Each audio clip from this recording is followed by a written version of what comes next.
What's going on, guys? Welcome to another episode of the Kaotikast. This is episode 19, and I believe the topic this time is the, I guess, the Game of the Year awards? The nominees, yeah. They just released the nominees. And with me, as always, I've loved the Amish Man. Yep. Also, I'm going to flex for a little bit. Hang on. Okay, there we go. I'm done flexing. What was that supposed to be? Let's see. All the games that I bought or got recently. Which some of them are like PS4 or PS5 games, whichever you want to call it. Yeah. And one Switch. Yep. So, a few announcements. So, the podcast is now going to be a bi-weekly podcast, just so we can basically have time to come up with new ideas, and it'll give me more time to edit these. And also, there is going to be a new recurring segment, such as what we've been up to between podcasts. Although, honestly, like, I feel like that's kind of... Doesn't that kind of... isn't that sort of like what the last recurring question is usually? Like, what we like so far, or like what we've been doing, basically? I think so. I think so, but I figured like instead of like the intro where we like try to think of something for an intro, it would be like a recurring intro segment. Okay. It's like, hey, this is what we've been doing. That makes sense. So what have you been up to then? Flexing. Well, nothing much. I've just been like dealing with work and also playing the games that came out recently that because of the PS5, PS4 games, that type of thing. Yeah, the only game I've really been playing is well, I've been playing a few, but one of them is Halo 4 because that recently came out, I think, yesterday on the Master Chief Collection on PC. It came out for it? Okay. I like played the beginning of Halo 4, I think. Like I think I played maybe an hour, a little over an hour into it on the 360 like years ago. But I never actually beat it. I heard people said it was actually okay, like it was good. It was like and I think this is not Bungie Halo, this is 343 Industries Halo. The only good one that's what I've heard. I've seen. But yeah, I pretty much gotten to the same point where I was at when I played the game all those years ago, so I'm hoping, I'm going to get through it this time. I played through all the other Halo games. The only one I hadn't played up until recently was Halo 2. And honestly, I would have to say, like, so far, Halo 2, I think, is my favorite of at least the Bungie Halo. It's between that and, like, I guess, Halo 3 ODST. Yeah. I'm totally different, because my only favorite Halo games is probably either 2 or Reach. Oh, I forgot about Reach. Yeah. Reach was really good. So the last good Halo game, in my opinion. Yeah, I mean, Halo 4 is good so far. I don't know how to feel about like the new enemies. I think they're called like the Forerunners or something. I think that's what they're called. Yeah, because there is they introduced like these new enemies, the new weapons, and the weapons are basically just reskinned weapons, or like kind of basically reskins of the weapons you already have, like the Covenant weapons. Like you have the carbine rifle, and also just the UNSC weapons too. They just feel like kind of redone versions of those weapons. Just they look more mechanical. And the Forerunners are basically like these robotic enemies that are sort of like I guess kind of like robots essentially. I mean, I'm not really sure how else to describe them, but they're okay. Like I really prefer the Covenant as enemies, but Forerunner, they're okay. I mean, I'll have to play more of the game to have a solid opinion, but unfortunately, Halo 4 is like in most people's opinion, like the only good like 343 Halo, because after that, of course, we have Halo 5, which was according to most people, a complete disaster. So, like people that played Halo 5 Guardians, like they liked the multiplayer, but when it came to campaign, because they fucked with the lore. They just like mess with Cortana, and they like a Master Chief isn't technically like the main character. It's like these other Spartans. Or they made Master Chief considered like to be a war. Yeah, like bullshit. It's like, what? Yeah, I mean, I can't really blame 343 for Halo Infinite for them like trying to go back to the roots of the franchise because of how badly they fucked up with Halo 5. Yeah, people are looking mad. You know, it seems like they obviously don't want to continue with the current continuity that they introduced with Halo 5, so they want to go back to do something else. They're pulling a Star Wars. Not impressed with the last one. Yeah, something like that, I think. But I don't know. I'm hearing things about like people are like Halo Infinite is not looking good. Like I thought it looked okay from what I saw of it, but I'll have to wait because like we know they delayed development of the game, or they're delaying the game release so they can basically iron some stuff out. Yeah, which I think is a good idea. So maybe hopefully they'll have something to show for it. I mean, I'll give them credit. At least they actually didn't really set a release date, unlike Cyberpunk 2077. Yeah. Well, hopefully, speaking of which, let's hope that Cyberpunk actually comes out when they say it's going to come out. I love that fucking tweet that someone made. It got me because it's like we decided to delay the game indefinitely. And I'm like, oh fuck! And I was like, wait a minute. Yeah, honestly, like I wouldn't be surprised if that were actually true. But the way that it was done, it was so well done. They got the color of it right, had everything. Yeah, but of course, if you look at the account, like you like it's not them. Cyberpunk game _ It's like, goddamn, they got me. Yeah. Oh, there's another thing I will say for podcasts. Like, I would say like we're going to do it bi-weekly unless something comes up. Yeah, I guess like in this situation where we have the Game Awards nominees. I guess they're doing the Game Awards differently this year because I don't know if we actually have like a live stream show of the Game Awards. I guess we have just people voting. Maybe. I don't know because usually they have like the live stream with Jeff Keighley, where he's just like showing the games, and then the only reason I was like even interested in the Game Awards is that's when they would like show off some new games. But I don't know if we have anything like that this year. Yeah, I don't think we are this year, unfortunately. Because that's pretty much like I'm pretty sure like half the reason people even tune into it. Yeah, they want to see like what games are coming out. They want to see new DLC. Yeah. That's what the Game Awards are all about. The video games. Yep. Fuck the people. And I think that was that when Death Stranding was announced, or some of the other games like in one year. I think. I think 1 year it was Death Stranding, and another year it was Joker being put into Smash Brothers. I don't know when Death Stranding came out or was announced. Like 2015. Fuck, I gotta look that up now. Let's see. Maybe it was 2016. Maybe I'm wrong on that. The first announcement. 2015. Okay. November 2015 is when they announced it. Yeah. Or no, he revealed the game in 2016 at E3. Is that game even nominated? Is that game even nominated for an award? What? Death Stranding? No, they did that last year. Remember? Yeah, that's right. Last year. I keep forgetting sometimes. Like, yeah, that's right. That game came out last year. Yeah, because some games that came out last year. Never mind. I'm stupid. Yeah, because people were making the joke. Oh, yeah, it's gonna like Death Stranding was gonna win last year because Kojima. But of course, it ended up being Sekiro. Yeah, but it won a lot of awards though, so we can't give it that. So now we can move on to mainstream topics. What's been going on? There's only two of them. Yeah. One of them being Alex Trebek passing away from cancer. Yeah, I mean it sucks, but we've known about it for years. He's been battling with it. Like, I mean, it seemed like he like a couple times he came out. It seemed like I guess it had subsided. I don't know how it works exactly, but he said like he was well enough to host again. Yeah, because he was going through chemotherapy, or sense of it. It seems like he eventually lost his battle to it. Unfortunately, cancer is just ruthless. A bitch.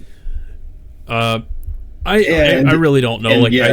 I think if they did get somebody else to host Jeopardy, it would not be the same. I don't know who could really replace him. Like, he's been doing it for so many years now.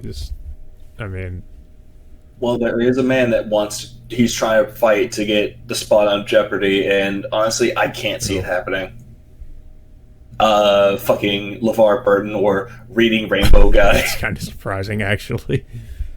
Yeah, he came out and said that he wanted to host it, but it's like you can't do it because Alex Trebek was his own personality, and that's why people love Jeopardy so much.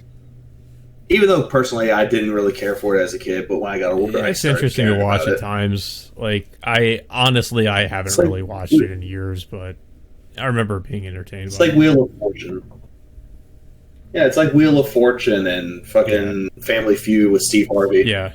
Same thing. Yeah, same thing with people who've hosted those shows for years. It's like it's hard to imagine just somebody coming in and replacing them.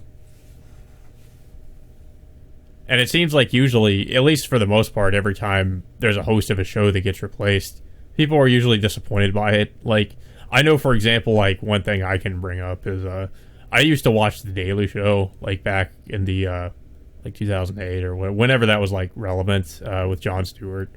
I thought it was a hilarious show, and then, of course, we have the more recent Daily Show with fucking Trevor Noah, and I think Trevor Noah is honestly, like, one of the most unfunny, painfully unfunny comedians I think I've ever seen or heard.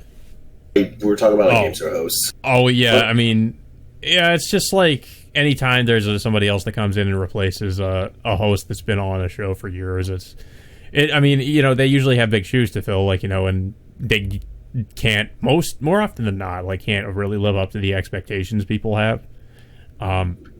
Yeah, it's like a good example would be Drew Carey with The Price is Right. Like I was bringing up the example of like The Daily Show because I used to think The Daily Show was like, as I thought Jon Stewart was funny, and then he gets replaced by Trevor Noah, who I think is honestly like one of the most painfully unfunny people.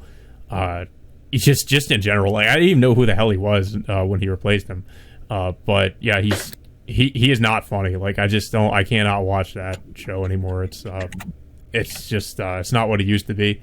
I don't know how that show is basically on life support at this point.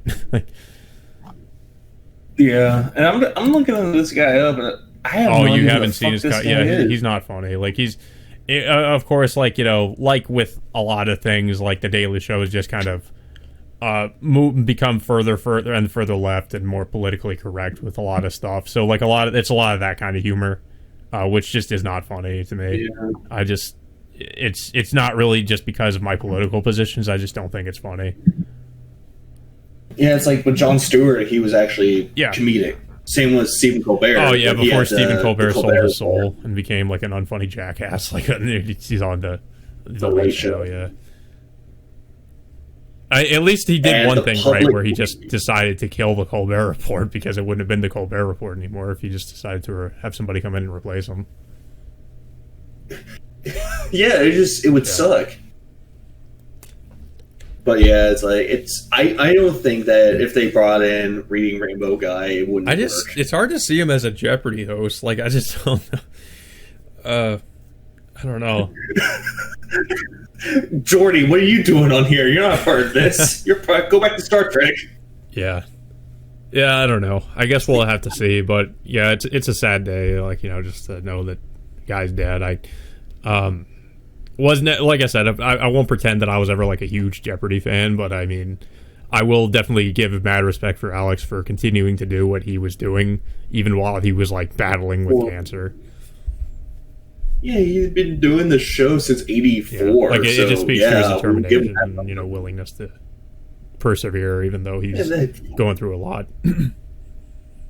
Yeah, for 36 years, he was great, and it'll be sad come Christmas Day where it's like, hey, TV, we're going to give you a Christmas gift. It's the last episode of Jeopardy with him on. It's like, I feel sad now. I don't want my presents anymore. Yeah, that's I mean, yeah, that's going to suck.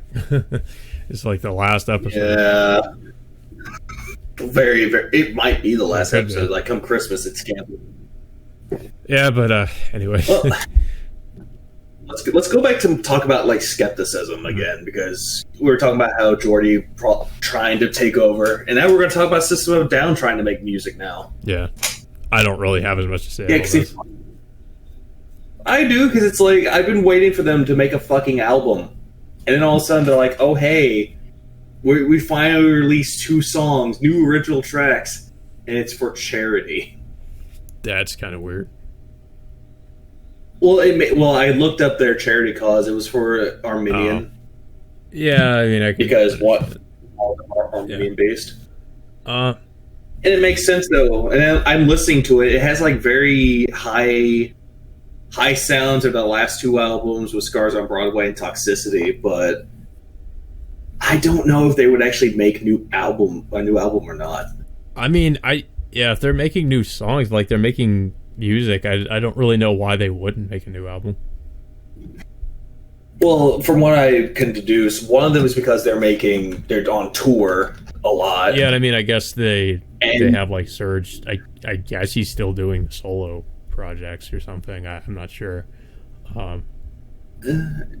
Like two of them, the guitarists and Surge have like fucking projects to work on. But it's another thing that kind of like breaks that apart is because they don't want to. They're having creative differences with it. Oh well, yeah, that can be a it's problem too. Oh, it's a big problem. Yeah, creative differences in any form of entertainment usually are like a pretty big issue. Like, you know, because we've seen with different shows and movies, like people will leave over, you know, quote unquote creative differences. Yeah. And then they make something better or something shitty. Yeah. Speaking of shitty, here's game news. Okay. We got, because I put down, one shitty thing that you brought up the last moment was Ubisoft. Oh, yeah, the Ubisoft Montreal.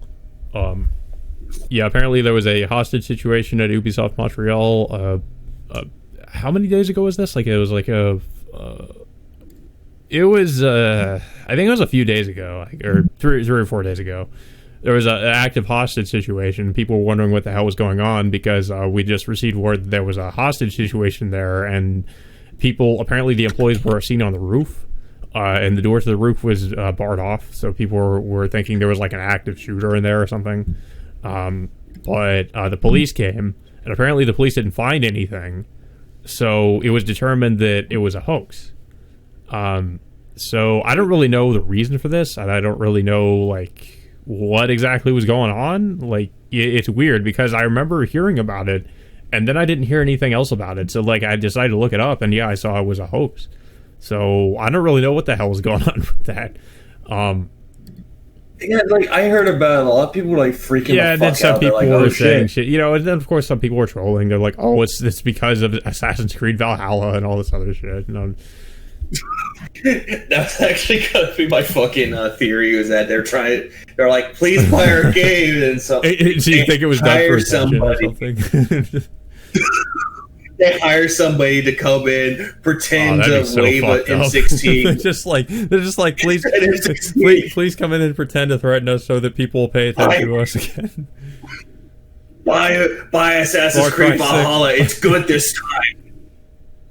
It's good this time, we swear.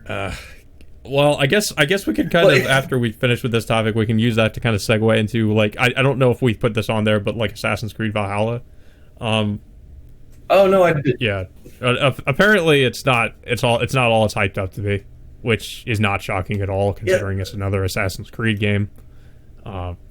Yeah, and a lot of people were hoping that it was going to be better than Odyssey, which some people say like, it is. I was looking at gameplay of it, I'm like, how the hell can we even call this an Assassin's Creed game when I'm not really seeing any stealth? He's just kind of going in and killing everybody. Like, I mean, it's very loosely, like, I don't even know how you could say it's an assassin thing at this point. If you're just, like, going to go in and just hack everybody, like, just kill everyone. I mean, you're a Viking. A Viking is, like, the least stealthy thing ever. Vikings are just known for just fucking charging in and killing, raping, and pillaging. Like, how the hell is that stealthy? How, like, it's just the weirdest thing. Like, it's a cool concept if it were any other sort of game, but, like, an Assassin's Creed game? How is that, like, how is that in any way, like, remind you of an assassin, a fucking Viking? Yeah, it's like if you made, like, a Mongol assassin or something, or, like, one of those, like, people from history who just were not known for being in any way silent or stealthy. They just, like, would charge in somewhere and just destroy everything. Like, okay, who was the show Vikings, right? I know of it. I haven't seen it. Who's, like, I keep forgetting who the fucking Viking of that is. I gotta look this up. The only cool thing about it is apparently, like, Makoto Yukimura, the author, the manga artist for Vinland Saga, like collaborated with Ubisoft to do like some Thorfinn and Askeladd skins, I think, for Assassin's Creed Valhalla, which is pretty cool, but that's like really not a reason enough for me to fucking want to go buy it. Yeah, like imagine like for Valhalla, imagine like Ragnar Lothbrok going in and like being stealthy all of a sudden. It's like, we're going to use the surprise of stealth, which he kind of did. Yeah. But it was like, okay, we took out one measly guard, we'll attack now. Yeah. Yeah, like, it's just weird because, like I said, Vikings aren't really known for being stealthy. How are you going to make... It's like... Yeah, they're not. How are you going to make a stealth game about fucking Vikings? Like, honestly, I would want them to make, like, a fucking Assassin's Creed on the Spanish Inquisition. Yeah, and I mean, like, Assassin's Creed is stealth not in terms of, like, hiding in shadows and stuff, but it's stealthy in that you're trying to blend into the crowd. Like, kind of like Hitman, you know, when you just, like, blend in the crowd and then sneak around that way. Yeah, like Hitman, the original Assassin's Creed. Or hell, they could just do like what they were doing with Ghost of Tsushima. Go in, attack, and then retreat to the woods. Speaking of which, people are apparently saying Ghost of Tsushima is like Assassin's Creed.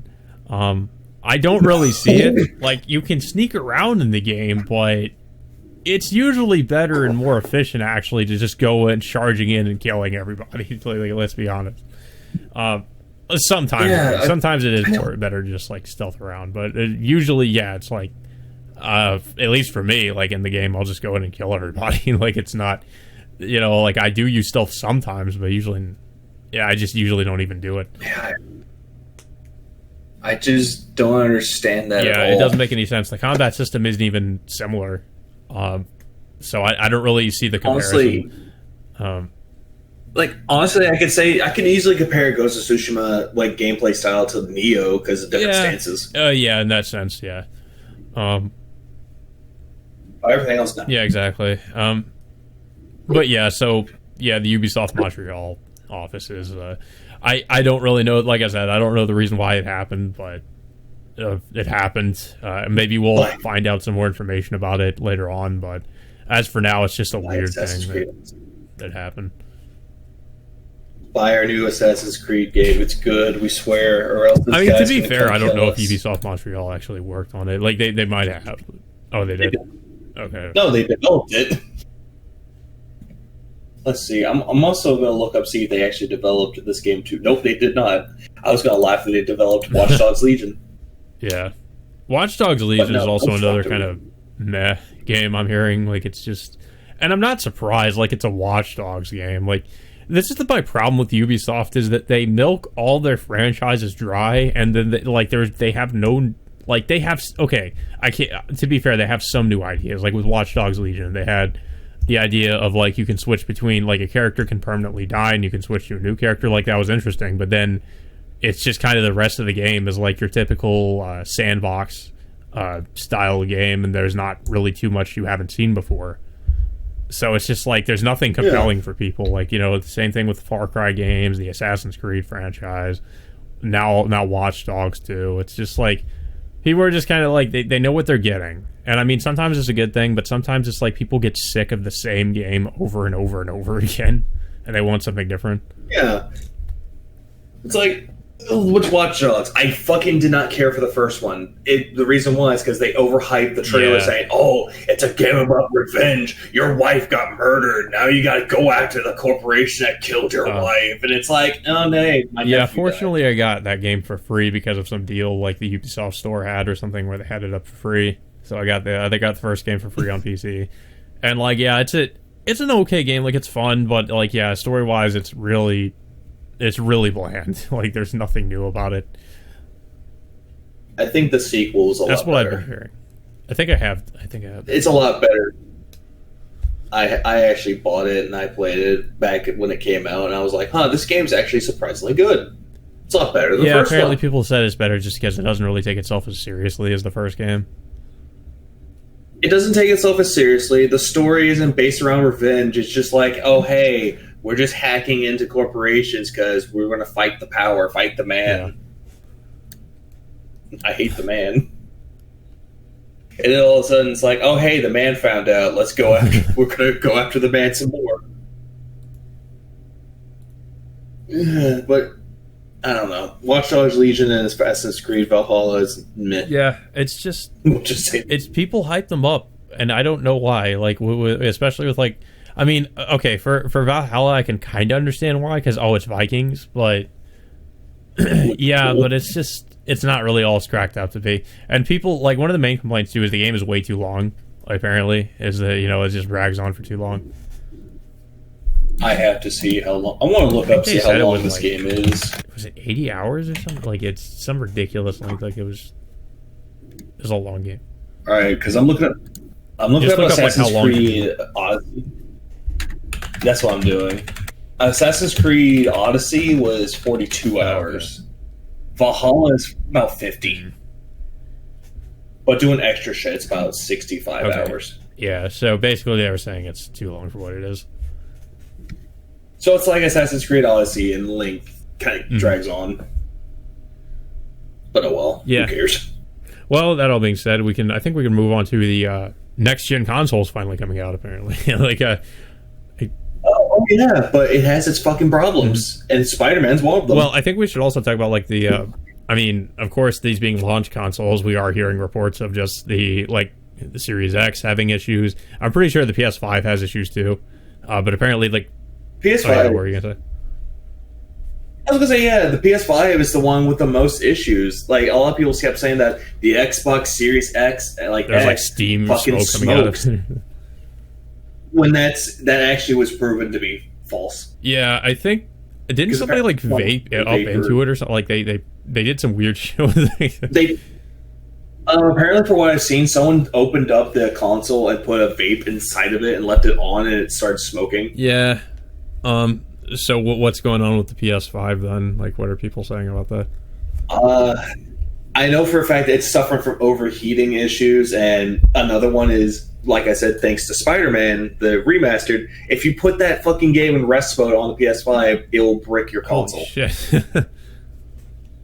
Yeah, it'll either not work or, in some weird cases, explode. Well, let's hope that's not true, but holy fuck, that's bad. I'm going to actually see that happen. Let's see. PlayStation 5 exploded. So you could potentially have like a fire hazard, like, or just it could kill you. Okay, never mind. I didn't think that was true, to be honest. No, fuck this goddamn article.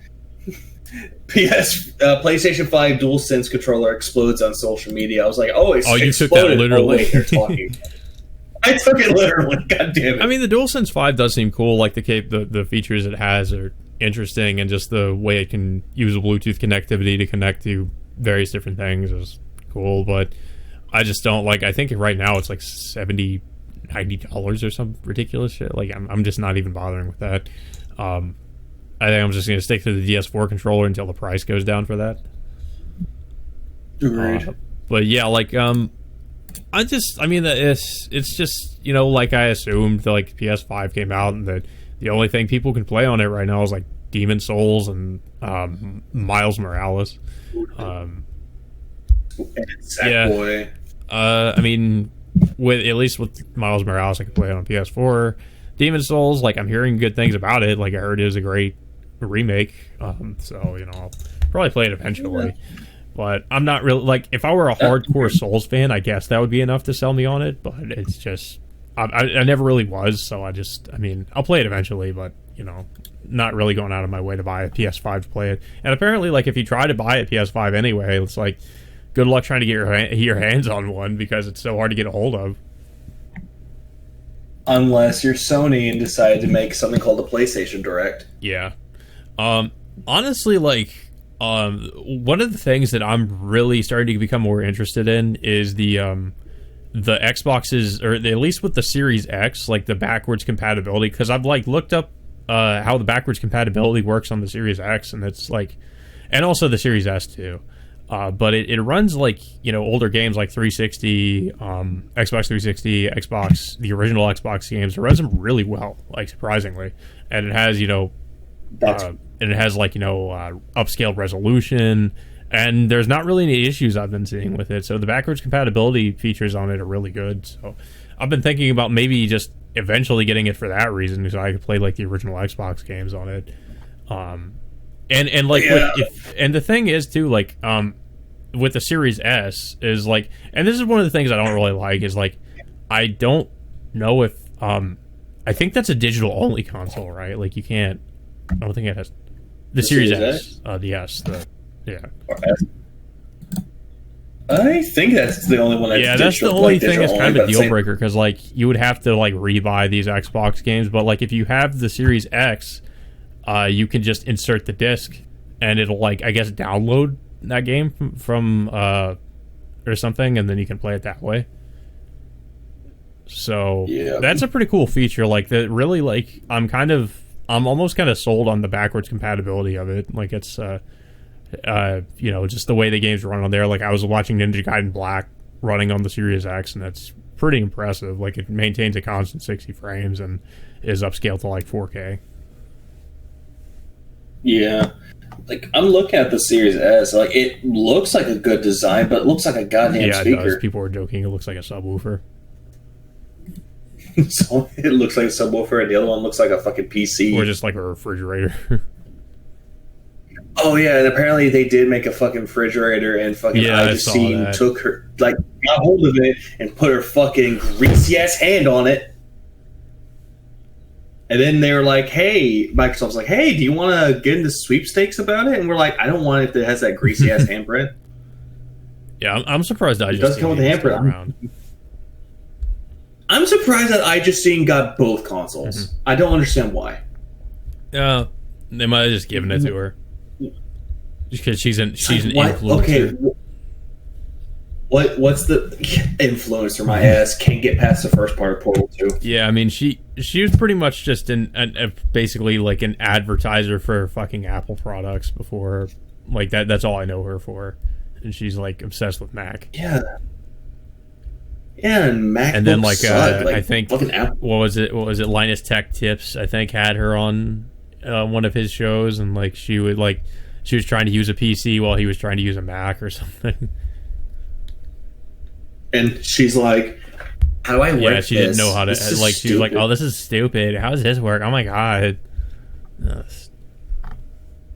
And I'm just looking, hi, I'm an average PC user. I don't use shitty Apple. Yeah, overpriced trash. That's pretty much all it is. Yeah, but I don't really have much else to say about the console. Like, I'm not really like looking to get any of the next gen consoles anytime soon. I feel like I'm almost like kind of sort of leaning a little bit towards Microsoft just because of the backwards compatibility thing, but I also want to see like some new games that are coming out just for those consoles. Same thing with the PS5. But yeah, I agree. Like I would just honestly, I am curious about Xbox, but at the same time, I'd rather just stick with the PS5 much fucking later.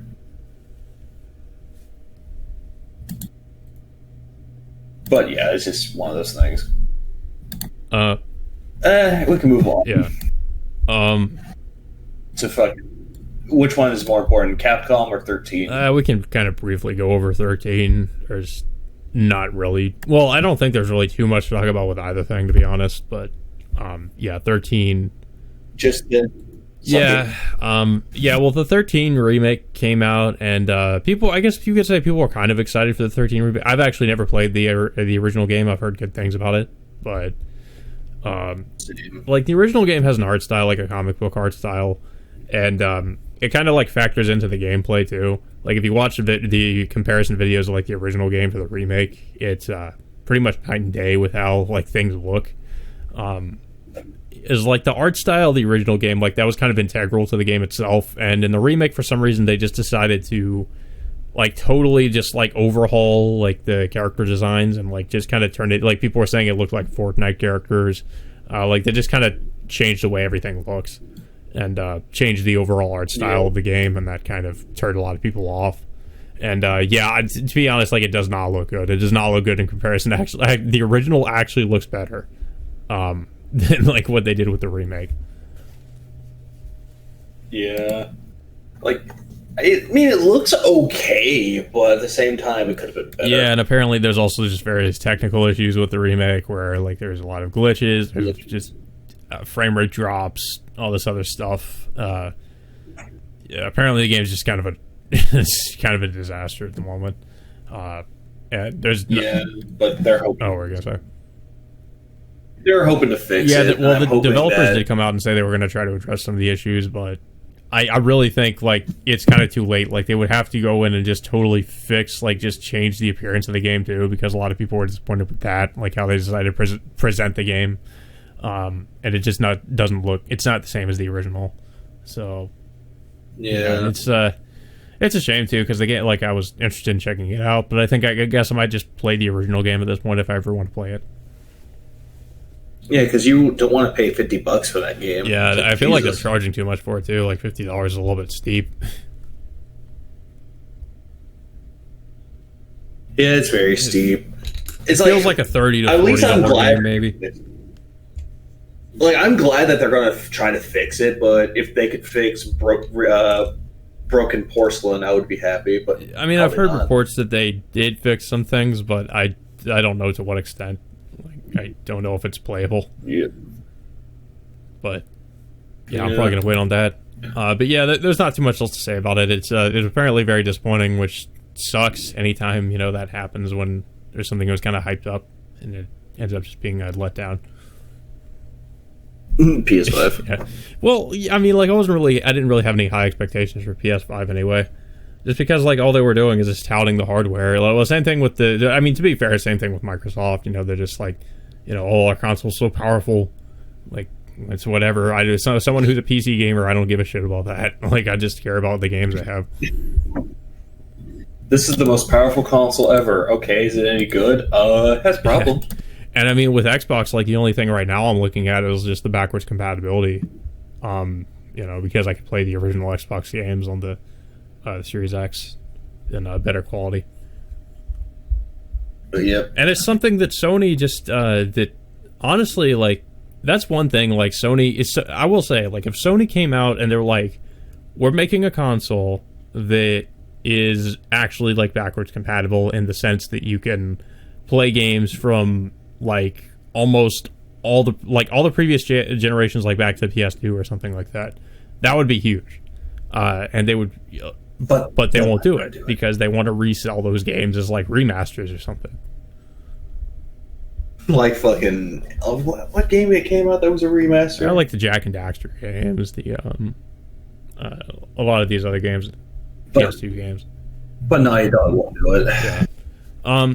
But it's like, yeah, Xbox, I definitely think hasn't beat there, because it's like, you can just take your old games, like, if you have your old games lying around, you can just put the fucking disc in and play it. Like, what can't do that with the PlayStation? Nope, can't do that, because if you do, what's this? DMCA claim. Yeah, I will say, like, if Sony came out and did the backwards compatibility thing, they would be, I think they'd be in a stronger position, but they just, they continue to disappoint me in that regard. They don't worry, they disappointed me too, so we got the only one. But I think we could move on to fucking what the fuck? Okay, I have my PS4 on. I was looking through the store real quick, and apparently there's a fucking sequel to My Name Is Mayo. What the fuck?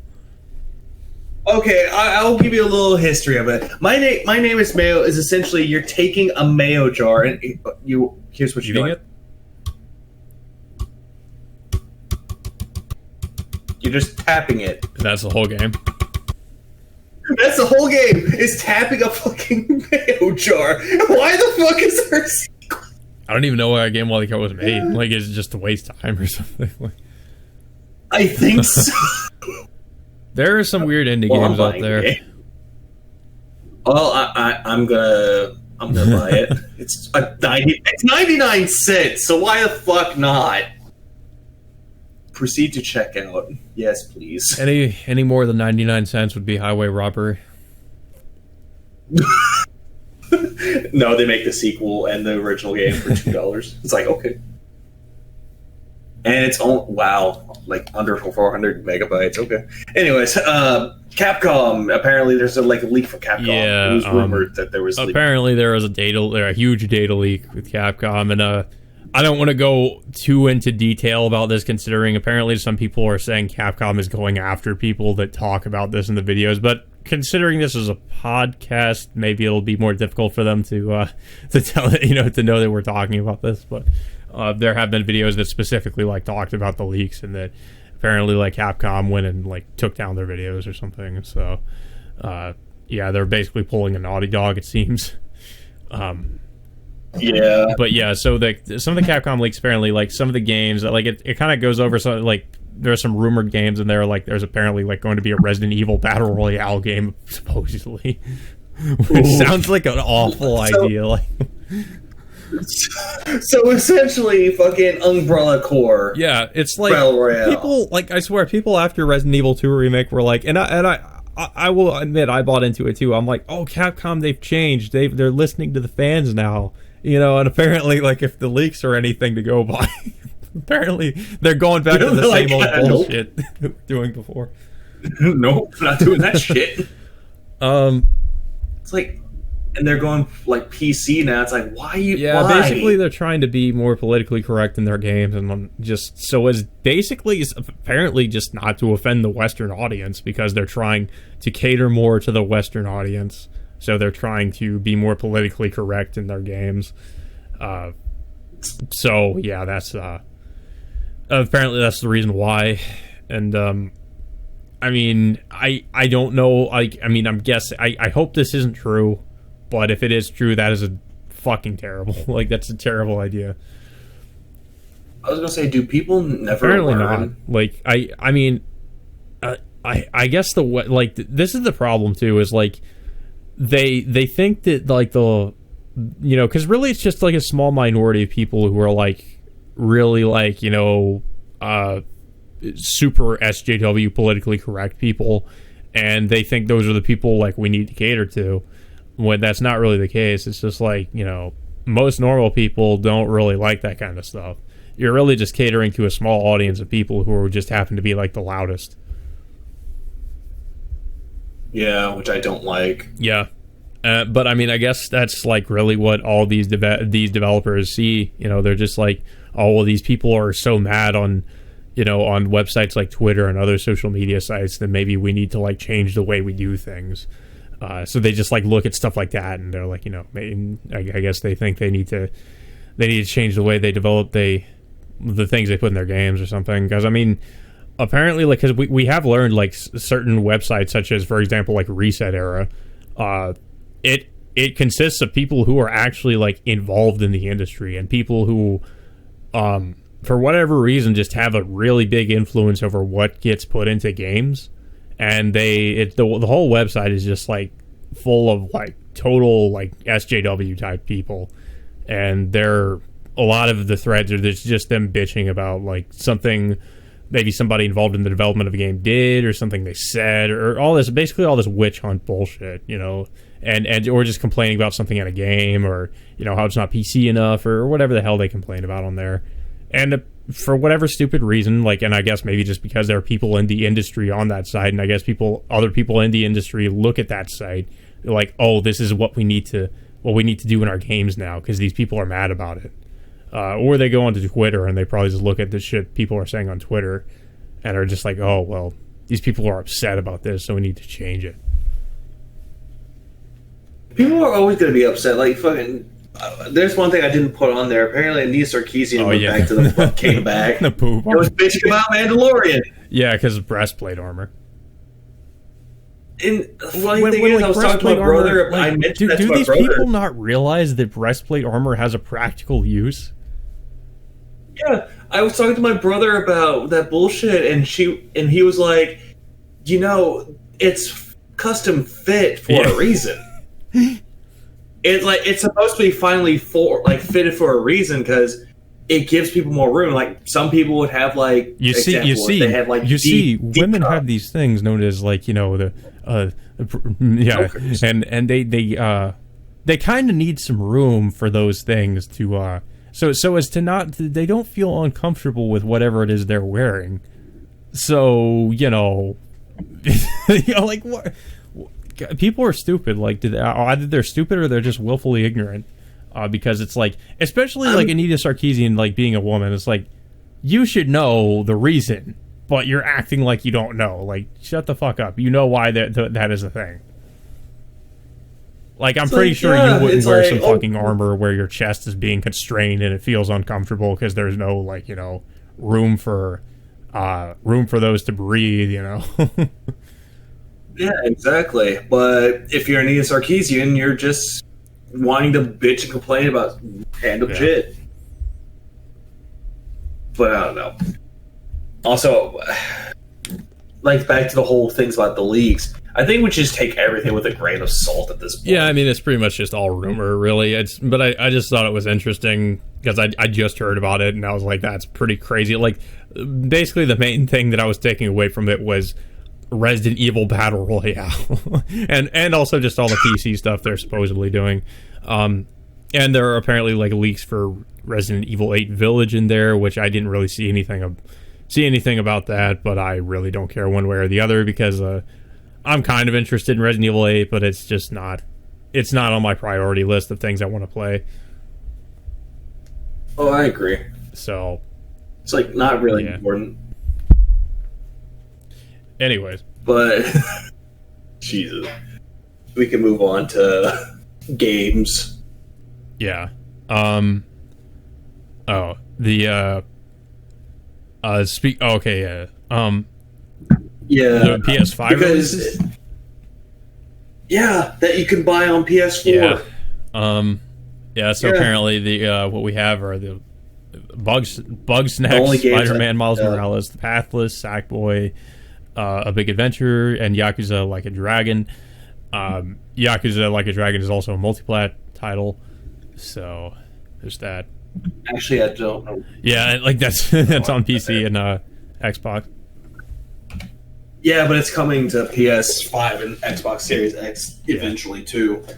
Well, but I'm going to start with the one that bored me the most, which is, and it's kind of sad because I was actually hoping the game to be good, but The Pathless. Yeah.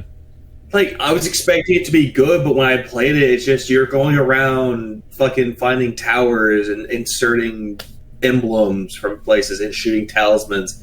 Like, from what I've seen, not real much combat. I'm just like, yeah, that was the thing, like, that kind of concerned me when I saw the trailer for it, was I was afraid there wouldn't be, like, a lot of combat in the game. I guess there isn't. Yeah, and I was hoping for there to be combat. They showed it off. I was like, okay, cool. This is going to be interesting. So I guess it's, like, very rare that you get into combat situations in that game. Yeah, and when I played more of it, I was like, I don't like this. This is like a $40 game, and it doesn't feel like it. Yeah, I mean, that's a shame, because I like the art style, too. I thought it had an interesting, like, art style. Yeah, that's what sold me into it, was the art style. It really interested me. I'll tell you one game that kind of looks like has sort of a similar art style that I have been playing that's sort of like an indie game that's really good is Origami. Really good stealth game. It's like a... Origami's great. I'm not sure when the second game's coming out, but I'm probably going to get it when it comes out because the first game's pretty good. Only problem is the first game is running on the Unity engine, which if you don't know anything about the Unity engine, it's really unstable, and it's just kind of it's usually just a piece of shit. Like, I mean, the game functions well enough on it, but it also has a lot of, like, I've been experiencing crashing with it sometimes. So yeah, there's that. That's the only, like, downside to it. Yeah. Anyways, another game that's actually... Okay, I'm going to go with another game that it didn't really disappoint me, but I'm expecting more, but I need to play through it a little bit more, which is Sackboy. I haven't really played any of the Little Big Planet games. Like, okay, what they're doing with Sackboy, it has, like, the Little Big Planet, customize your character thing, but you can't really build a level in this. While in the other Little Big Planet games, you could build the levels. So it doesn't have, like, level editors? Wasn't that, like, one of the major appeals of the other games, too, is that you could, like, do custom levels? Yeah, well, that's why Media Molecule was like well known for. That's why people like Dreams, because you can actually build your own that's shit. a pretty big downside if the game doesn't have that. And the only reason why I bought Sackboy was because the special edition for PS4 came with the little Sackboy plushie. And it also came with like other things with it too, like an art book and designs and not designs, bonus shit. But other than that, the game is okay. I just need to play through it more so I can actually see if it's more fun. Yeah, I mean, I don't really have much to say about that. I've never really been been interested in the Little Big Planet games, to be honest. And the other game, Bug Snacks was another one that was announced. Bug Snacks was like another game that I heard about. I didn't really have any interest in playing it, to be quite honest. Like, I think the only thing I know about it was made by the same people that made Octodad. Which I've been meaning to play Octodad at least. But, got a game look fun. I'm gonna tell you this. It actually has two actors that were in Persona games. Oh, really? Yeah, it's very kind of like an emotional fucking story too. That's surprising. Yeah, it is for a game that's about fucking catching bug food and also feeding it to the villagers and changing them. Yeah. It is a good game, though. I would highly recommend Bug Snacks. I might check it out sometime. It's like $25. I recommend it. What other games did I get? Oh yeah, Yakuza Like a Dragon. That's the one game I didn't expect to be good. Yeah, a lot of people are saying it's actually decent, like the new combat system and the gameplay mechanics. Yeah, like the combat and gameplay. It like when you're walking around like exploring Kamurocho, it feels like a Yakuza game, but when you get into combat, it turns into Dragon Quest. Yeah, that's what it looks like based on what I've seen of the gameplay. Yeah, or Persona, quote unquote. Yeah, it did kind of remind me a little bit more of like the Persona 5 combat system. Yeah, that's what it reminded me of too, but it's overall pretty good. Yeah. Although, granted, I'm starting to like the main Ichiban a lot more. And Kiryu? Not as much as Kiryu. Yeah, no. In this game, I like him as a character. Not as much as Kiryu, but in this case, I like him a lot. Yeah, he seems like, based on the trailer, like he seems like he's kind of a likable character. At first, in the beginning, they don't really make him likable, but then you find out more about him. It's like, okay, I like him more now. Yeah, and I mean, I also like in 7, it's sort of more like a, like it feels more like a typical RPG in that you have like a party. So you have like different characters that it focuses on as well. Yep. Be interesting if if they did any more games like this, they have like, they start adding stuff like maybe like relationship mechanics or something sort of like Persona in a way. I think, or where you can like increase affinity or something, like, different party members. Like increase the support skills. Yeah, with like them. if you basically get to know them better, it'll end up like increasing their stats or something. Well, I know you can get job ranks and all that. Wait, hang on a second. I know for a fact there's a goddamn trophy on here that kind of proves what you said. Let's see. Okay, so you can max out bond levels in the game. But there's something else too. Yeah, like I don't know if they have it in the game, but it'd be cool if they had like the side quests where you can focus on that specific character, and then it'll like increase your bond with them. It also has jobs, like you can have different jobs with each character, which is nice. Kind of like Final Fantasy and Dragon Quest. Yeah, that's pretty cool. Yeah, I mean it's a bold new direction to take, but at least it's it wasn't disappointing. It's still a fun game. It's just not same kind of game. Okay. Okay, yeah. Here's one of the trophies. Playing with fire. Entered into intimate relationships with over 2 female characters. So, find all the people who give you a honk. Someone got run over by a car in battle. Girl. I don't know what her name was. They showed in the trail. I don't know either. I didn't get really that far. I think I got to some part in chapter 2. But good game though. Yeah, I'll have to play it eventually. And then comes Miles Morales, like the one game where people were like, it's an overblown DLC, which honestly it feels more like a sequel. Or quote unquote sequel. It feels like a good like side story or epilogue story to the first Spider-Man game. Yeah. Yeah, I mean, I guess I can kind of see that. And they do a good job of explaining why Peter Parker's not there. Yeah, Miles is just one of the more like I mean, people mostly are going to know him from like Into the Spider-Verse. He was in the comics, but you know, he's not he's obviously not as popular as Peter Parker is. Or at least not as well known. Unless Enter the Spider-Verse, like you said, which that suit is great. I like his suit, yeah. Black and red. Yep, and they brought his suit into the fucking Spider-Verse suit, into Miles Morales. Like I said, nice. Yeah, I mean, I've heard good things about the game. It's probably one of the games I'm probably going to play. You know, I'll probably get the PS4 version of it if I ever get it. Yeah, because the great thing about these games, like I mentioned, Miles Morales, Bug Snacks, and Pathless, and all the other games, that you can actually insert the disc into the fucking PS5 and you automatically have it. So how does getting the remastered version of the first game work on? Because I heard people were getting they could get the remaster of the first game if they get it on PS5. I think if they buy the Ultimate Edition. Oh, so you can't get it with the standard.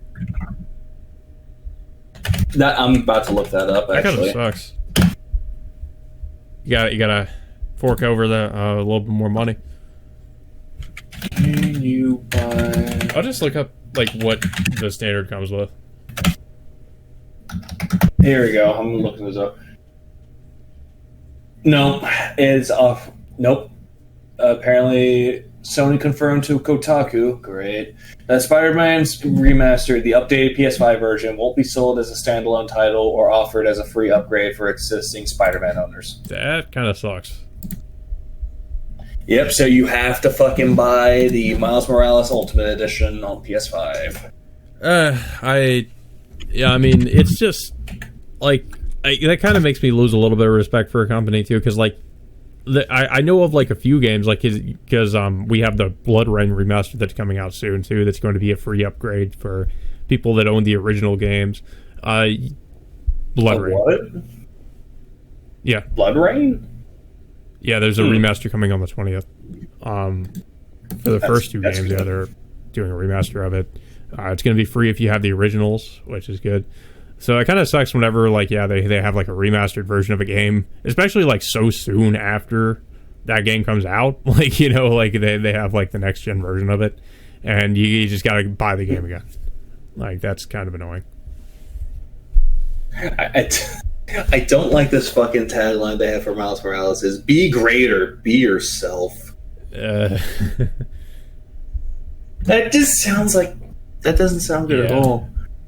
Yeah, I'm at 57% of fucking Miles Morales. Yeah, that's totally me being myself.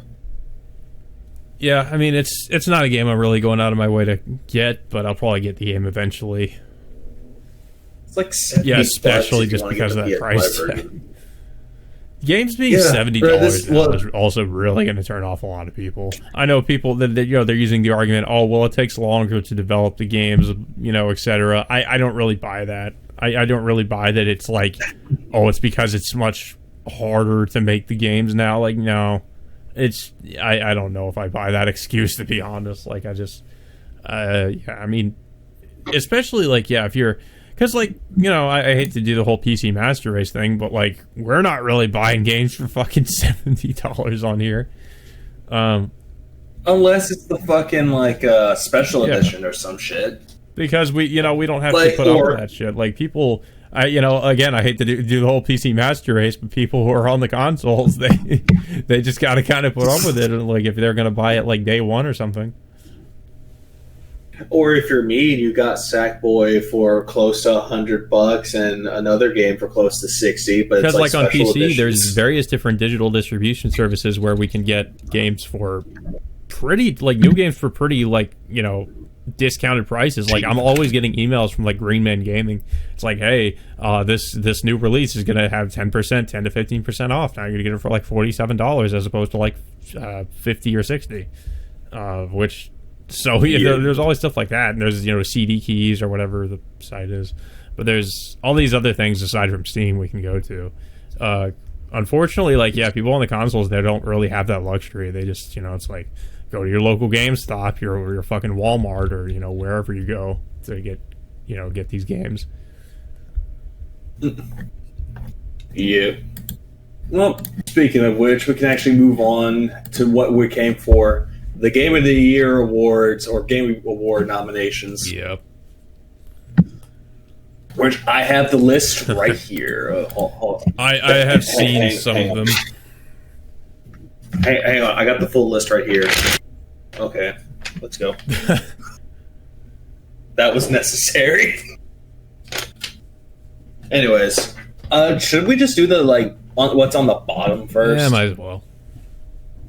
Okay, let's see on bottom. Best esports. The categories are stupid as hell. Like it's like esports coach. Esports coach, esports athletes, esports event. Can we just ignore all the esports stuff? Nobody fucking cares about. But you don't care about Damwon Gaming for League of Legends? Literally who? Do you not care about Golden Boy Mendez? Do you not care about? Well, actually, no. Here's one that we could probably vote for as like esports game. Okay. Well, I don't really play because they have Counter games, so. Well, I think you probably did like a Counter-Strike Global Offensive. I played that around when it first came out, and then I just stopped playing it. But there's Counter-Strike, Modern Warfare, Fortnite, League of Legends, and Valorant. Yeah, I've heard of those other games. The only one I've really played is like Counter-Strike, and I only played like a little bit of Fortnite just because my friend's into it, which it's nothing to write home about. Like it's just it's okay. It's not. I was totally gonna fucking press vote now on Fortnite. But I'm not going to. It's a category I don't really give a shit about. Like those, I mean, they make sense considering those are games people play competitively. No, I'm looking at this fucking thing. Who the fuck cares? These people are not coaches. These people are not athletes. I just think it's kind of weird to treat people who play video games like as athletes. I get that it's competitive, but it's not an athletic. Yeah, it's not a sport. Like it's this game of League really wore me out. I need my water. I just don't know how you could really say it's like. I mean, it's a sport only in the sense that it's competitive. Like. You're not really like doing any sort of physical exertion, you're just kind of sitting there like focusing on a game. Unless you're a big fat guy playing League of Legends. Oh, coach, I need my Rockstar energy drink. Here you go, champ. You need this. Eating your Funyun, drinking your Rockstar. What's wrong with Funyuns and Rockstar? Your cheesy snacks? Like, okay, funny enough, I don't have Funyuns. I wish I want some right now, goddamn. But I have myself a Rockstar. Yeah. And it's 0 sugar, so it's healthy. As healthy as a Rockstar drink can be. Pretty much. But yeah, fuck esports. What else is there? The bottom one, excluding the esports games, there's best debut game. What is that? Have Carrion, Mortal Shell.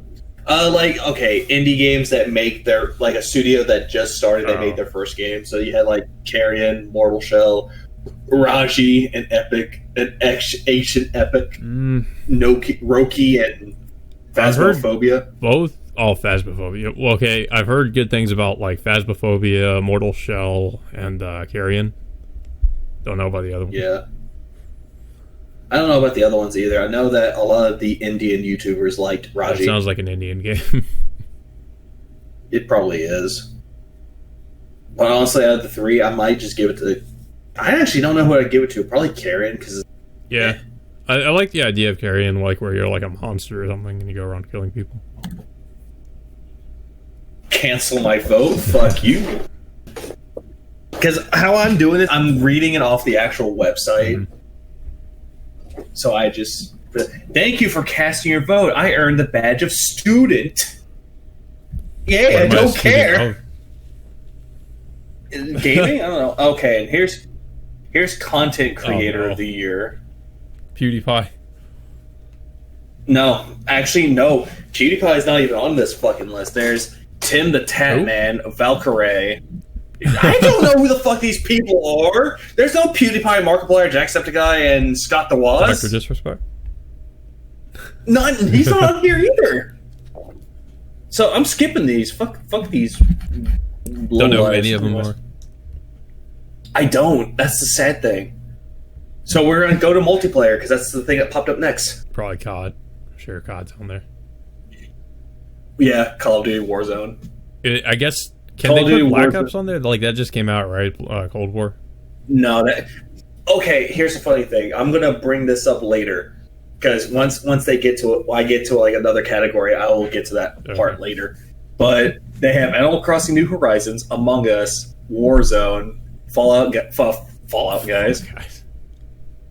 I would play that. Or make one of the Fall Guys dressed up as Vault Boy. Dress him up as Brotherhood of Steel. Fall Guy. That too. I would actually pay money for that. And Valorant. I have not played Valorant, but I played the other four. And honestly, fuck. I think I'm just gonna go for Among Us because Among Us was actually a fun game. Yeah, that's what I've heard. Yeah, like I love Animal Crossing when it came out, but I hadn't played it much. So,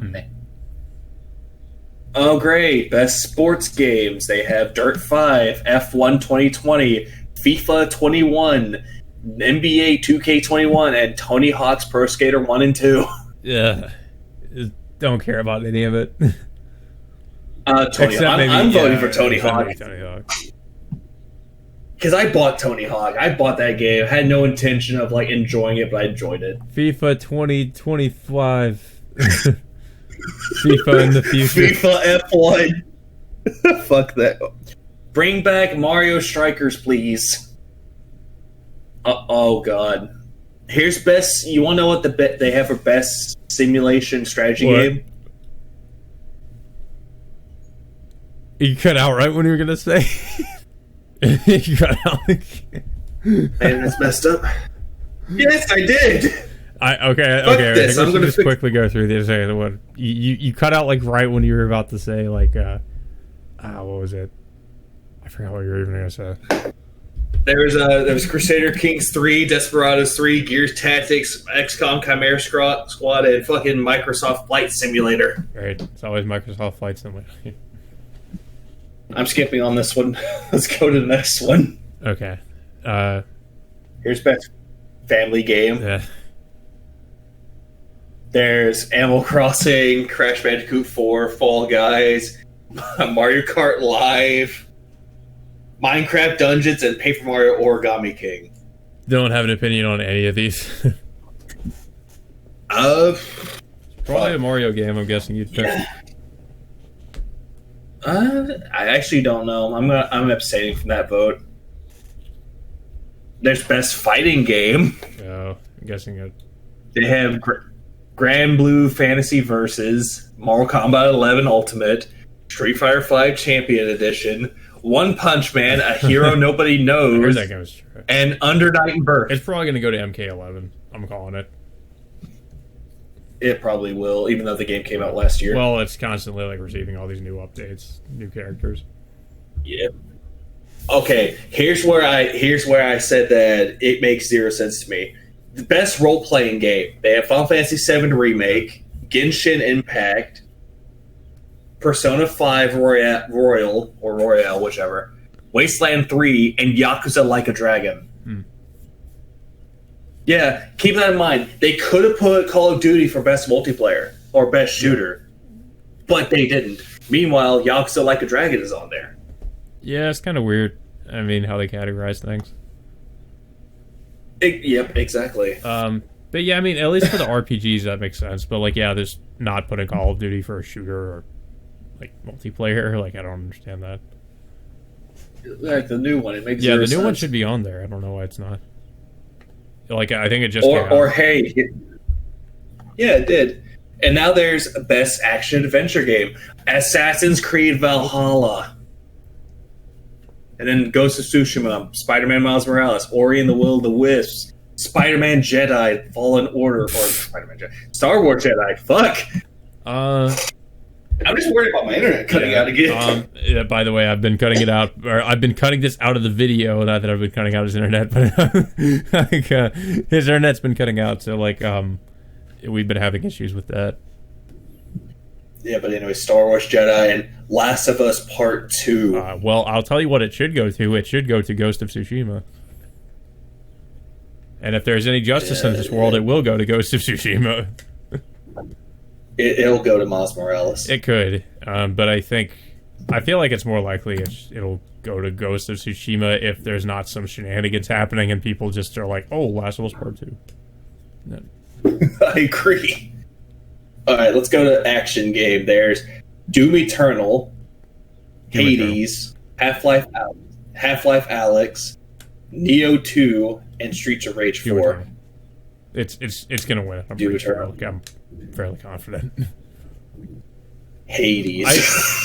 I feel like not enough people played Hades. I don't know. I mean, Hades did get a lot of votes on something, I think. So like, it has a lot of attention though. That's why.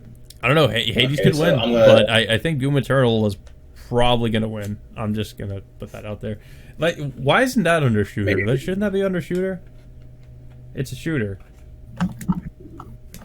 Hold on, I'm skipping way ahead real quick. Okay, how much more do we have to cover? Wait, there is no shooter. They took that out and made an action game instead. Dumb. Anyways, here's the new one that they put in there: innovation and accessibility. Oh, it's probably accessibility is probably for. I mean, I'm guessing it's for the handicapped people. Here's how they described it: recognizing software and/or hardware that is pushing the medium forward by adding features, technology, and content to help games be played and enjoyed by an even wider audience. Yeah, so basically, just people who are technically, I guess, disabled in some way. Pretty much, because there's Assassin's Creed Valhalla, Grounded, Hyperdot, Last of Us Part 2, and Watch Dogs Legion. Okay. I'm abstaining for that too. I mean, I hate to sound like an asshole, but it's just like I don't have any. I'm not disabled myself, so I can't have any opinion on that. Neither am I. I just don't care. Anyways, best VR and AR game. What the fuck is augmented reality? Yeah, that's what it is. There's Dreams, Half-Life Alyx, Iron Man VR, Star Wars, and The Walking Dead, Saints and Sinners. Well, if I had a VR headset, I'd probably put my vote on Half-Life Alyx. I'm probably going to put it to Walking Dead, Saints and Sinners, because that game's actually fucking fun. So I hear. I might play it if I ever get a VR headset. Maybe. Oh, great. I'm skipping this one because it's best community support. Mm-hmm. Because they have Apex Legends, Destiny 2, Fall Guys, Fortnite, No Man's Sky, and Valorant. Yeah. So I'm skipping that. Anymore. Oh, great. Here's mobile games.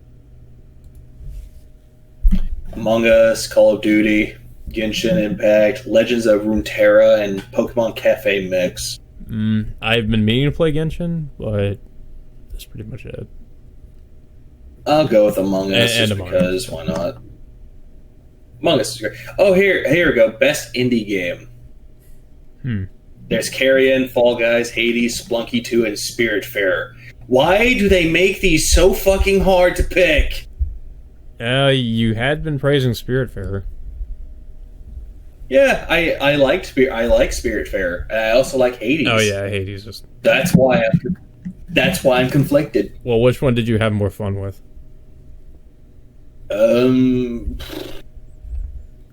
I have both of them, but that's the thing. I'm trying to look back on it now. The one I really wanted to play was Hades. Check out Hades. Yeah, fine. I'll put Hades on there because it's more enjoyable, and Hades deserves a win. Yeah, I mean, Supergiant, Best like the other game they had that I think got a lot of attention was what's that game? There's Bastion, Pyre, and Transistor. That was it. Even though I don't really care for Transistor that much. Anyways, ongoing game, don't really care. Is that just a game that's like receiving updates and is still being played? Yeah, award to a game for outstanding development on ongoing content that's evolved the player experience over time, which is Apex Legends, Destiny 2, Warzone, Fortnite, and No Man's Sky. What about like fighting like MK11 is receiving like new character updates and stuff? So. That is true, but they put that as best. They put it under best fighting game though. Okay, here's games for impact. What? Okay, apparently it's for a thought-provoking game with pro-social meeting on the message. It's just, I'll bet it's just because it has some propaganda shit in there. That's why it's put on there. Actually, no. There's If Found, which I don't know much about. Because I'll bet you that was just put on there for Last of Us. Like, Last of Us Part 2. Like, it just sounds like a category. Actually, no. Really? Last of Us Part 2 is not on this category. Considering what's in the game. Yeah, and there's Kentucky Route Zero, Spiritfarer, Tell Me Why, and Through the Darkest of Times. Honestly, I would give it to more of a Spiritfarer because I actually had a better message. It sounds like a bit of a... Like, the way they say it, it sounds like a bit pretentious, but I understand what they're trying to say, but I don't know. Agreed. Oh, let's talk about best performance. Best what? Performance. Awarded to an individual for voiceover acting, motion, or perfect performance capture. Fucking Ellie and Abby got nominated. I'm like, no. I mean, I can't really knock the acting too much. The acting, I think, was one of the only okay to good things about it, aside from the visuals, but everything else was just no. There was Daisuke Tsuji as Jin from Ghost of Tsushima. Yeah, the acting in Ghost of Tsushima was pretty good. Like, the English voice acting was actually decent. Yep. Najee Jeter as Miles Morales. I can't really have an opinion on that one. I mean, at least from what I've heard of him in the main game, he was fine. It's to me. And then there's Logan Cunningham as Hades. Which he's been in all the fucking Supergiant games, so I don't know. Anything but Last of Us 2 is good for me. I guess I would probably give it to Ghost of Tsushima. I thought the acting in that was fine. Just because it's the only one I don't have an opinion on. Honestly, this was not Logan Cunningham's best work. Anyways, best audio design. They have Doom Eternal, Half-Life Alyx, Ghost of Tsushima, Last of Us Part 2, and Resident Evil 3. When they say audio design, probably, do they just mean how things sound? Recognizing the best in-game audio and sound design. Doom Eternal? Probably Ghost. Doom Eternal or Ghost? That's hard. Like, we're abstaining for that one. Best score and music. For outstanding music, inclusive of score, original song, and/or original soundtrack. There's Doom Eternal, Final Fantasy VII Remake, Hades, Ori and the Will of the Wisps, and Last of Us Part 2. I'm just going to give it to Hades because that's the soundtrack I've been listening to a bunch and I love it. I don't know. It's I guess like there's a few different ones I'm kind of trying to decide from. Like, Doom Eternal had a good soundtrack.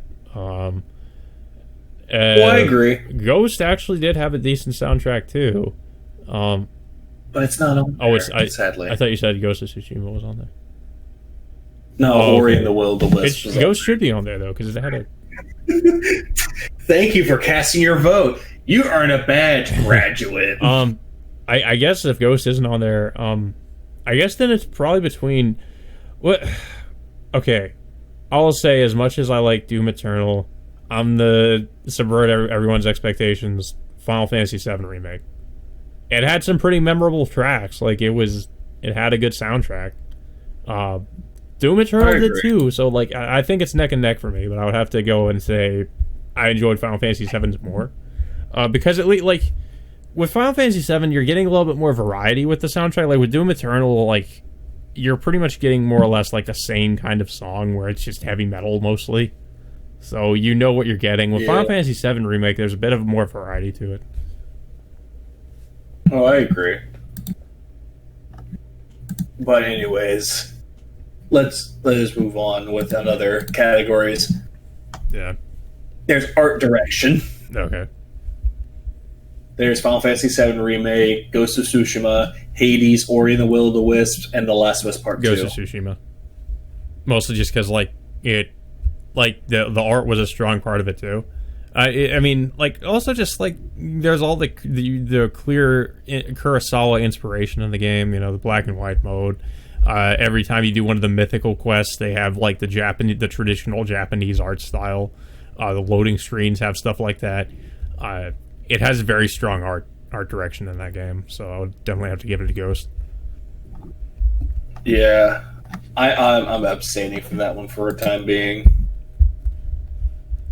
Anyways, what else is there? There's narrative. They gave it to 13 Sentinels, Aegis Rim, Final Fantasy VII Remake, Ghost of Tsushima, Last of Us Part 2, and Hades. Ghost of Tsushima has a decent story. Not amazing, like, decent. Final Fantasy VII Remake had a fairly compelling... Like, I didn't really enjoy the story. I have mixed feelings about what they did at the end of the game.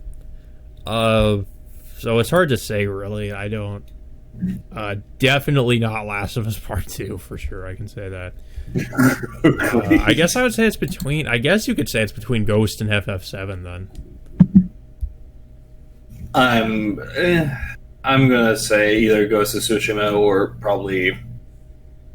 Yeah, I don't know about that one. I mean, I haven't beaten Ghost of Tsushima yet, so I can't really say for sure, but I have beaten FF7, and I think it was fine, but it just, like I said, like, it made some bold changes that could or could not very much affect the story going forward. Agreed. And now there's game direction. Okay. Final Fantasy VII Remake, Ghost of Tsushima, Hades, Half-Life Alyx, and Last of Us Part 2. So, like, game direction, is that, like, just... Outstanding creative vision and innovation in game direction and design. Well, I mean, the only ones I can speak of out of that list are... Well, okay.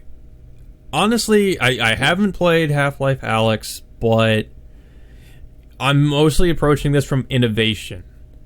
I would actually have to give it to Half-Life Alyx because it seems like it has kind of very well, utilized the VR aspect of the game and is kind of like pushing that technology forward. So, and Valve have always kind of been innovators when it comes to some of the games they've made. So, I would have to say, honestly, I'd have to say Half-Life Alyx. I have not played it, but like from what I've seen and from what people have said about the VR experience of playing it. Yeah. I'm going to skip on that one for right now. Yeah. All right. The Game of the Year award. Okay, honestly, I called like all of these except for one. Okay. Yeah, because I was talking to one of my coworkers, and I said 5 of them. All 5 of these I knew they were going to pick. I said to him, it's like, they're going to nominate Last of Us Part 2, Animal Crossing New Horizons as a joke, Ghost of Tsushima, Final Fantasy VII Remake, and Doom Eternal. Yeah, that's kind of what I thought. And I called all those, but there's one more game they threw in there. which was Hades. Yeah, Hades is a surprise. I didn't see that one coming. I mean, it's a great game. Like, I like the music, the sound of it's great. Like, just everything about it is fun. Yeah, but then it's apparently going up against it's getting Doom a lot Eternal of votes too, from what I've seen. For Game of the Year? Well, maybe not Game of the Year. It was from some category, I think. He was getting a lot of votes. Like, probably best indie game. I don't see it winning Game of the Year. Yeah. It's very rare that an indie actually wins Game of the Year. My pick for it, though, I'm gonna go ahead and say my pick. Ghost of Tsushima. Just had a real, like, I will say it's because I'm biased. I like I always am a sucker for the Japanese setting, especially the feudal Japan setting. I love the Akira Kurosawa inspired stuff in the game and how it basically feels like you're playing a samurai movie. Narrative is okay for what it is. Like I said before, it could be better, but it's fine for what it is. And the side quests are fun. The main quest is fun as well. It does have some typical sandbox style stuff in there, sure, but it's actually like fun to do as opposed to something like a Ubisoft game. The combat's actually, for the most part, fun. I've heard people complain about like the camera, but I've never really had that problem. The only problems I can say with the game are like the targeting. Targeting is an issue. Combat can sometimes feel a little bit cheap. But aside from that, like it's fine. Don't really have much issue with it. The main problem with the combat sometimes too is just like, if you're in like close quarters, then especially the targeting can be a huge issue because you'll like target an enemy you didn't want to target, and like you would get hit from behind or something, and that can be really annoying. But yeah, I would have to say my pick's Ghost of Tsushima. I'm gonna go through each game individually. Okay.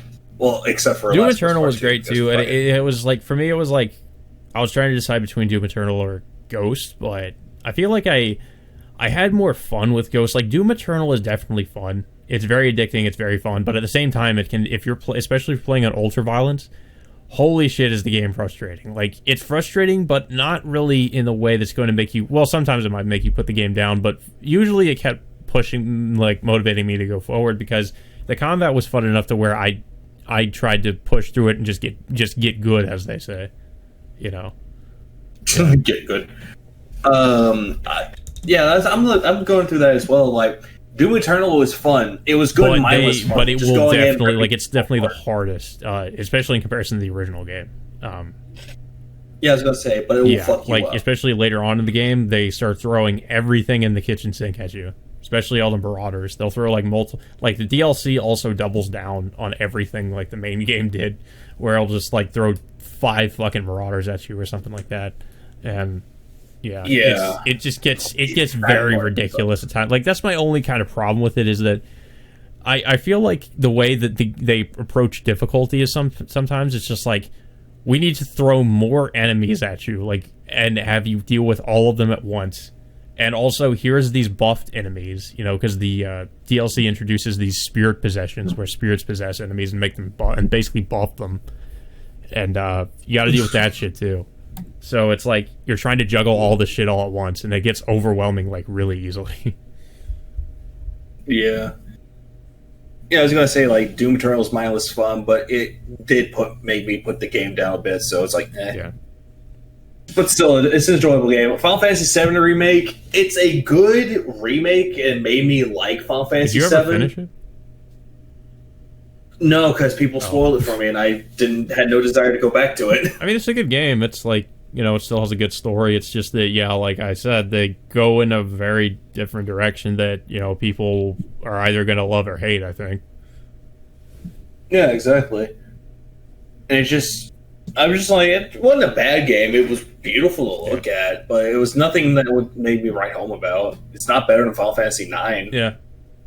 And then there was Ghost of Tsushima, which a really good action adventure game. Kind of reminded me of the Shadow of Mordor game. Yeah. Yeah. In a sense, but it was fun I guess I can see to explore Japan. Yeah, it was fun, like going throughout Field Japan, beating the shit out of people, and also completing the story because that was fun. Yeah, the story was fine. Like I thought it could have been a little bit better, sure, but I think it was fine for what it was. Yep. And then we had Hades, which is it's a good indie game. I'd say it's like one of the better indie games of this year. Plus, I just like Supergiant Games. I think they deserve wins from this game. And it was a major improvement over Pyre. And now let's go to Animal Crossing New Horizons. When I got it, it was fun. It was fun, like, going around different people's islands and just taking their fruits, like, taking most of their shit, bringing it back to my island, and doing shit from there. And the updates are nice. They have, like, winter, fall, and spring updates and all that shit. But there's not really anything that will bring me back to New Horizons. And people are going to vote for Last of Us Part 2 because it's a good game, but it's not. I'm going to... Yeah. Actually, in terms of predictions, like, who we predict is going to win, I seriously think, like... I think I'll say this, just much like the election that's going on right now, if there's no shenanigans, then Ghost should win. If there is, then The Last of Us Part 2 is going to win. Okay, because here's what I'm looking at the nominations that they have for it. The game with the most nominations is Last of Us Part 2. Followed by Hades and Ghost of Tsushima and Final Fantasy VI. You mean 7? 7, whatever. Okay, because it had 6 nominations, that's why. Yeah. And all the other ones had like 3 or 2. So it's looking like Last of Us Part 2 might take it. However, I actually have a different prediction. And here's what I'm going to suggest. They're probably going to win Best Game Direction. Yeah.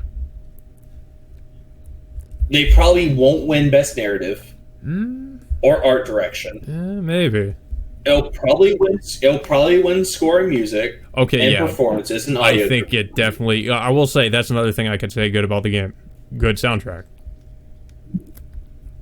Yeah, but however, it's going to be a 2018 award, which it won't win Game of the Year. But it'll win a good majority of the awards. I can see that. Yeah, you gotta give Naughty Dog something, I guess. Give them most of the awards. Something, all right. Give them most of the awards, but not the game of the year. That'd be kind of funny if they got like a lot of awards, but they just didn't end up taking Game of the Year. Yeah, I hope it doesn't. Yeah, same. And if it does, we won't. And if it does, we won't be. We won't stop hearing about it from the fucking soy boys. But anyways, I think we can move away from this fucking topic. Yeah, might as well.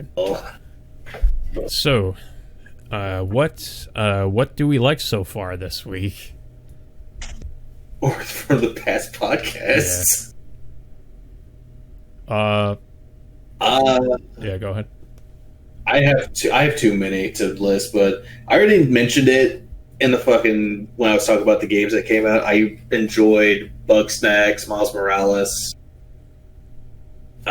Just those two right now because I've been going back and forth with them. And also the Pretty games because someone gifted me the Pretty game for the Switch. Yeah. Yeah, with me it's not so much games, it's more just I've been reading I got the Colossal edition of the Attack on Titan Volume 5 for the Colossal edition, which is like volumes 20 through 21 through something. So it's like 5 volumes or so, like 4 or 5 volumes I think in like one edition, which is pretty good. Nerd. Nerd. But yeah, I sort of read ahead of where the anime was, so I'm kind of preparing myself for the final season.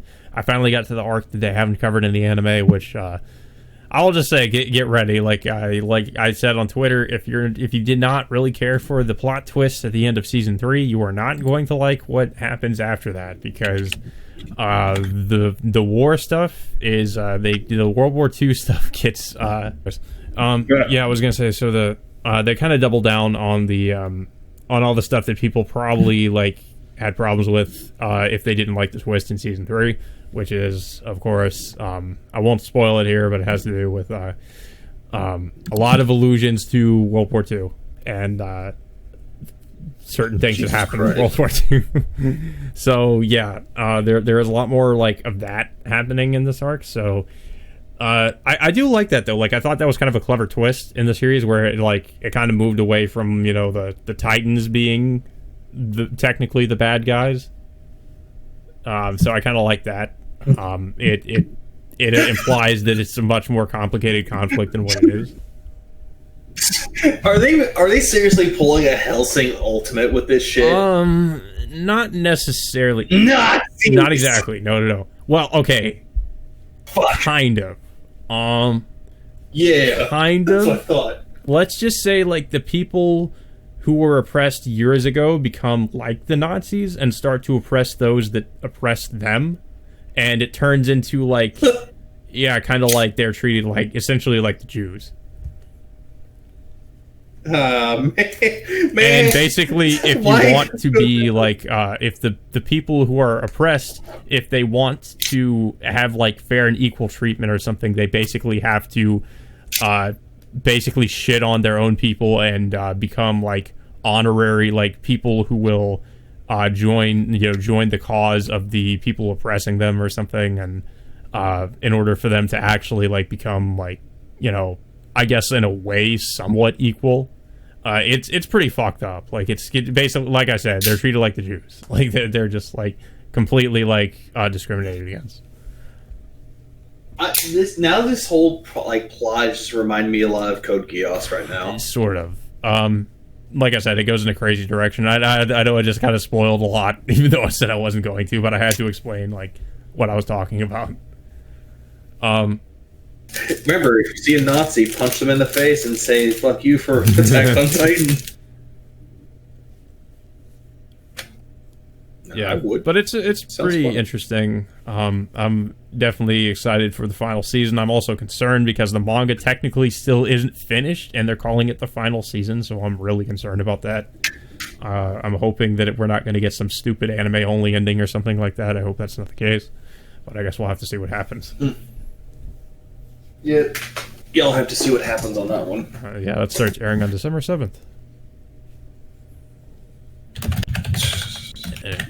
Anyways, the question. Since it's kind of timely, it's a timely question.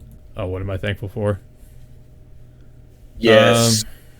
That it's a good timely question. I mean, anything you would typically be thankful for, I guess, just the fact that I have a fucking roof over my head and just, all the modern conveniences I enjoy. Thankful for that figure I look at every night. Well, I guess, yeah, I could say I'm also thankful for the bunny girl figure that I just got not too long ago. No, you're thankful for the production company that There's made such it. attention to detail. Jesus Christ. I don't know. I could just say I'm thankful for my girlfriend, family, and friends that I have, and also that's it. Sounds about right.